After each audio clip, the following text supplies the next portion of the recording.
गरीब साध साध सब नेक हैं, आप अपनी ठोरी, जो सतलोक ले जावेंगे वो साधु कोई और।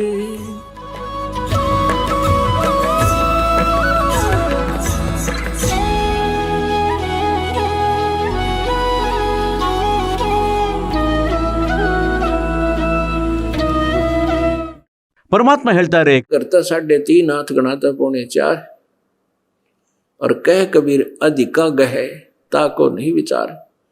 ತಮ್ಮ ಶರೀರವೇನಿದೆ ಮನುಷ್ಯನದು 3.5 ಕೈಗಳಷ್ಟು ಉದ್ದದಾಗಿರುತ್ತದೆ. ಬೇಕಾದರೆ ಅಳೆದು ನೋಡಬಹುದು, ಚಿಕ್ಕವರಿರಲಿ ದೊಡ್ಡವರಿರಲಿ. ತಮ್ಮ ಈ ಕೈ ಇಷ್ಟು ಹೇಳಲಾಗುತ್ತದೆ. ಇದರ 3.5 ಕೈಗಳ ಉದ್ದದಷ್ಟು ತಮ್ಮ ಶರೀರವಾಗಿದೆ. ಹಾಗಾಗಿ ಪರಮಾತ್ಮ ಹೇಳ್ತಾರೆ, ನೀವು ಬೇಕಾದರೆ ಪಲ್ಲಂಗದ ಮೇಲೆ ಮಲಗಿ, ಬೇಕಾದರೆ ನೆಲದ ಮೇಲೆ, ಬೇಕಾದರೆ ಸಿಂಹಾಸನದ ಮೇಲೆ.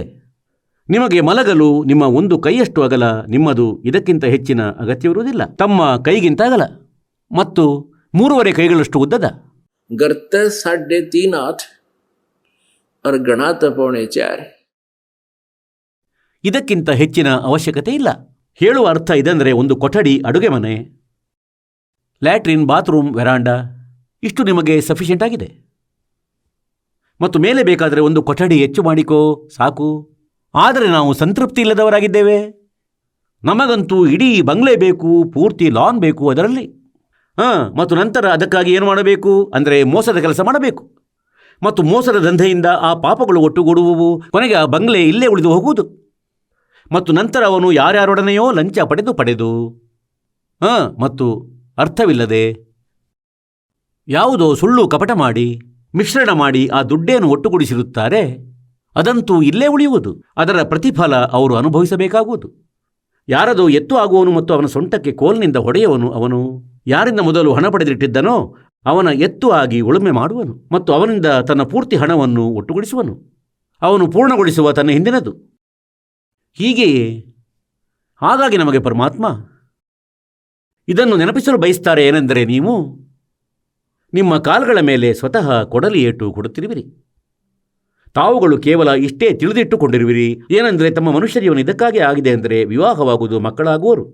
ಮತ್ತು ನಾನು ಸುಂದರ ಬಂಗ್ಲೆ ಕಟ್ಟಿಸುವೆ, ಕಾರು ಕೊಳ್ಳುವೆ, ದೊಡ್ಡ ಹುದ್ದೆಯೊಂದು ಪ್ರಾಪ್ತಿಸುವೆ, ಅಥವಾ ಒಳ್ಳೆಯ ಬಿಸ್ನೆಸ್ಸನ್ನು ಮಾಡುವೆ. ಇದು ಯಾವುದು ಕೆಲಸವೇ ಮನುಷ್ಯ ಜೀವನದು? ಯಾವಾಗ ತಮ್ಮ ಈ ಕಣ್ಪೊರೆ ಕಳಚಿ ಹೋಗುವುದೋ, ಆಪರೇಷನ್ ಆಗುವುದೋ ಈ ಅಜ್ಞಾನದ್ದು ತಾವು ನೋಡಬೇಕು. ಪರಮಾತ್ಮನ ಈ ವಾಣಿ ತಮ್ಮ ಹೃದಯದಲ್ಲಿ ಸ್ಥಳ ಮಾಡಿಕೊಳ್ಳುವುದು. सर्व सोने की लंका होती रावण से रणधीरम, एक पलक में राज विराजी जम के पड़े जंजीर। भक्ति बिना क्या होते हैं ये भरम रहा संसारे, रति कंचन पाया नहीं रावण चलती बार। ಎಲ್ಲ ಚಿನ್ನದಾಗಿತ್ತು ಆ ಲಂಕೆ. ಎಂತಹ ಕುಬುದ್ಧಿಯವನಾಗಿದ್ದ. ಭಕ್ತಿಯನ್ನು ಮಾಡಿ ಸಿದ್ಧಿ ಪ್ರಾಪ್ತಿಸಿ, ರಿದ್ಧಿಯನ್ನು ಪ್ರಾಪ್ತಿಸಿ, ಮತ್ತು ನೋಡಿ, ಚಿನ್ನದ ಲಂಕೆ ಅಂದರೆ ನಾವಂತೂ ಮಣ್ಣಿನ ಇಟ್ಟಿಗೆ ಸುಟ್ಟು ನಮ್ಮ ಮನೆಯನ್ನು ಕಟ್ಟುತ್ತೇವೆ. ಆತ ಚಿನ್ನದ ಇಟ್ಟಿಗೆ ಮಾಡಿ, ಚಿಕ್ಕ ಚಿಕ್ಕ ಇಟ್ಟಿಗೆಗಳು ಇರ್ತಿದ್ವು ಮೊದಲು, ಮತ್ತು ಅವುಗಳಿಂದ ಚಿನ್ನದ್ದೇ ಗಾರೆಯನ್ನುಂಟು ಮಾಡಿ ಅರಮನೆಯನ್ನು ಕಟ್ಟಿಸಿದ್ದ ಅವನು. ಇಷ್ಟು ಧನಿಕನಾಗಿದ್ದ. ಮತ್ತು ತಮ್ಮ ಬಳಿ ಕಷ್ಟದಿಂದ 50-20 ಗ್ರಾಂ 20 ತೊಲೆ ಚಿನ್ನವಿರಬಹುದು. ತಮ್ಮಲ್ಲಿ ಯಾರಾದರೂ ಸಾಹುಕಾರನ ಹತ್ರ ಇರಬಹುದಾ ಏನೋ 20-40 ತೊಲೆ ಬಂಗಾರ. ಅವನು ಕಿಂಚಿತ್ತೂ ಕೂಡ ಕೊಂಡೊಯ್ಯಲಿಲ್ಲ, 1 ಗ್ರಾಂ ಕೂಡ ಒಯ್ಯಲಾಗಲಿಲ್ಲ. ಮತ್ತು ನೀವೆಲ್ಲಿ ಒಯ್ಯಬಲ್ಲಿರಿ? ಮತ್ತೇನು ಮಾಡುವಿರಿ 40 ತೊಲೆ ಚಿನ್ನದಲ್ಲಿ? ಇದಂತೂ ವಿನಾಕಾರಣ ತಲೆನೋವು. ಚಿನ್ನವನ್ನು ಮನೆಯಲ್ಲೂ ಇಟ್ಟುಕೊಳ್ಳಬಾರದು ನೀವು, ಮತ್ತು ಇದನ್ನು ಧರಿಸಲೂಬಾರದು. ಏನು ಪ್ರಯೋಜನ ಆಯಿತು? ಕಿವಿಯಲ್ಲಿ ಹಾಕಿ, ಮೂಗಲ್ಲಿ ಹಾಕಿ 108 ವಸ್ತುಗಳು, ಕಡಗಗಳು ಮಾಡಿಕೊಂಡಿರಿ. ಪರಮಾತ್ಮನು ಇಷ್ಟು ಸುಂದರವಾದ ಶರೀರ ಕೊಟ್ಟಿದ್ದಾನೆ, ಇದರಲ್ಲಿ ಆಡಂಬರ ಮಾಡುವ ಅವಶ್ಯಕತೆ ಇಲ್ಲ. ಇದರಿಂದ ಭಗವಂತ ದುಃಖಿಯಾಗುತ್ತಾರೆ.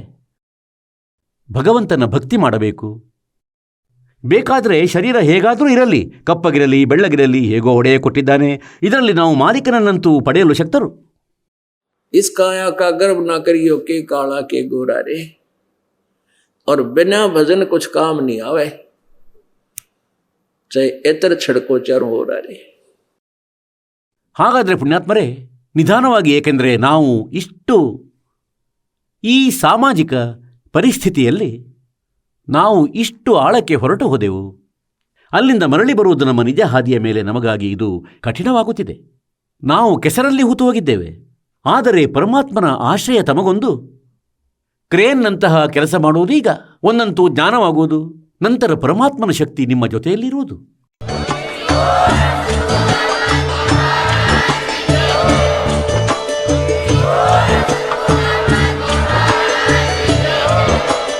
ನೀವು ಕೇಳಿದ್ದೀರಿ ಜಗದ್ಗುರು ತತ್ವದರ್ಶಿ ಸಂತ ರಾಮ್ಪಾಲ್ ಮಹಾರಾಜರ ಮಂಗಳ ಪ್ರವಚನ. ಹೆಚ್ಚಿನ ಮಾಹಿತಿಗಾಗಿ ವಿಸಿಟ್ ಮಾಡಿ ನಮ್ಮ ವೆಬ್ಸೈಟ್ www.jagadguru-rampalji.org. ಸಂತ ರಾಮ್ಪಾಲ್ ಮಹಾರಾಜರ ಶುಭ ಆಶೀರ್ವಾದದಿಂದ ಇಡೀ ವಿಶ್ವದಲ್ಲಿ 500ಕ್ಕೂ ಹೆಚ್ಚು ನಾಮದೀಕ್ಷಾ ಕೇಂದ್ರಗಳಿವೆ. ಇದರಲ್ಲಿ ಸಂತ ರಾಮ್ಪಾಲ್ ಮಹಾರಾಜರಿಂದ ನಿಶುಲ್ಕವಾಗಿ ಆನ್ಲೈನ್ ನಾಮದೀಕ್ಷೆ ಕೊಡಲಾಗುತ್ತಿದೆ. ತಮ್ಮ ಹತ್ತಿರದ ನಾಮದೀಕ್ಷಾ ಕೇಂದ್ರದ ಮಾಹಿತಿಗಾಗಿ ಸಂಪರ್ಕಿಸಿ 888 444 7302